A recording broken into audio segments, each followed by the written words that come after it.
నమస్తే, welcome to Yoyo TV. Lok Sabha ఎన్నికల సమరానికి సమయం దగ్గర పడుతోంది.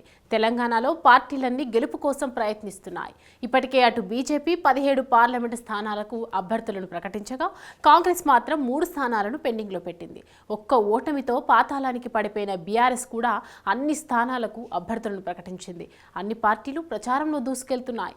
ఈ నేపథ్యంలో సర్వేలు కూడా జోరందుకున్నాయి. పార్టీల బలాబలాలు, గెలుపోటములపై అన్ని రాష్ట్రాల్లో కొన్ని సంస్థలు ఫ్రీ పోల్ సర్వేలు చేస్తున్నాయి.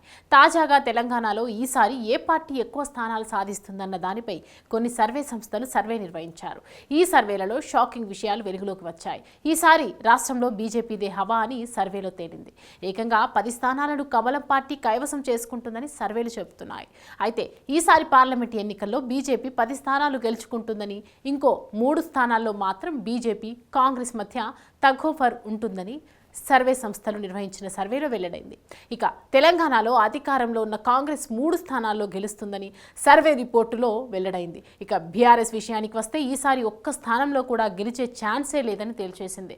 ప్రస్తుతం రాష్ట్రంలో బీఆర్ఎస్ పై తీవ్ర నెగిటివిటీ ఉంది. పలు కేసులు పార్టీని చుట్టుముట్టాయి. ఇప్పట్లో పార్టీ కోలుకునే పరిస్థితి లేదని చెప్పాలి. ఇక ఎంఐఎం యథావిధిగా ఒక్క సీటును గెలుచుకుంటుందని తెలిపింది.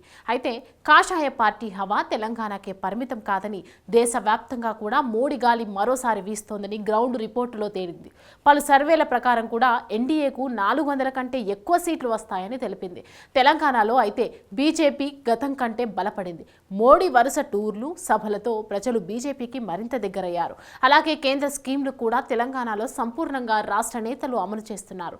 ఇదే నేపథ్యంలో బీజేపీ రాష్ట్ర అధ్యక్షుడు కిషన్ రెడ్డి కూడా ఈసారి పార్లమెంటు ఎన్నికల్లో మెజారిటీ సీట్లు గెలుచుకుంటామని చెబుతున్నారు. ఫ్రీ పోల్ సర్వేల్లో కూడా అదే వెల్లడైంది. మరి ఇది ఎంతవరకు నిజమవుతాయనేది తెలియాలంటే ఎన్నికలు పూర్తయ్యే వరకు ఆగాల్సిందే.